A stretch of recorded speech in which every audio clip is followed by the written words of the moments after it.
Masala ബോണ്ടിലെ ED നോട്ടീസിൽ പ്രതികരണവുമായി മുതിർന്ന കോൺഗ്രസ് നേതാവ് രമേശ് ചെന്നിത്തല. ഓരോ തെരഞ്ഞെടുപ്പിലും നോട്ടീസ് അയക്കുന്നത് CPIM-നെ സഹായിക്കാനാണ്. തെരഞ്ഞെടുപ്പ് കഴിഞ്ഞാൽ ഇഡിയുമില്ല, നോട്ടീസുമില്ല.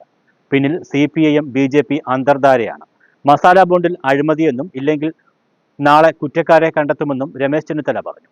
ശബരിമല സ്വർണ്ണക്കൊള്ളയിൽ മന്ത്രിമാരിലേക്ക് അന്വേഷണം എത്തുമെന്നും മുൻ പ്രതിപക്ഷ നേതാവ് കൂട്ടിച്ചേർത്തു. അതേസമയം ഇഡി നോട്ടീസിൽ വിശദീകരണവുമായി KIIFB CEO doctor KM Abraham രംഗത്ത് വന്നു.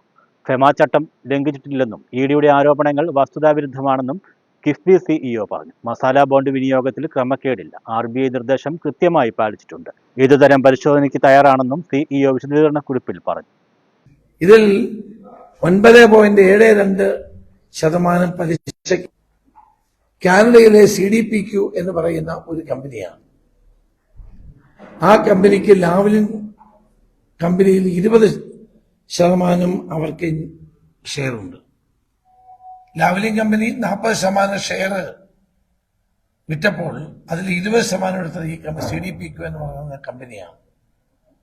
അപ്പോൾ ഇത് ലാവ്ലിൻ കമ്പനിയെ സഹായിക്കാൻ വേണ്ടിയാണ് 9.72% പലിശയ്ക്ക് ഈ മസാല ബോണ്ട് വിറ്റത്.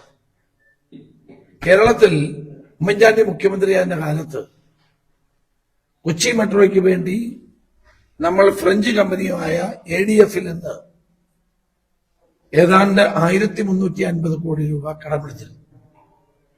പലിശ എത്രയെന്നറിയാമോ? 1.5%.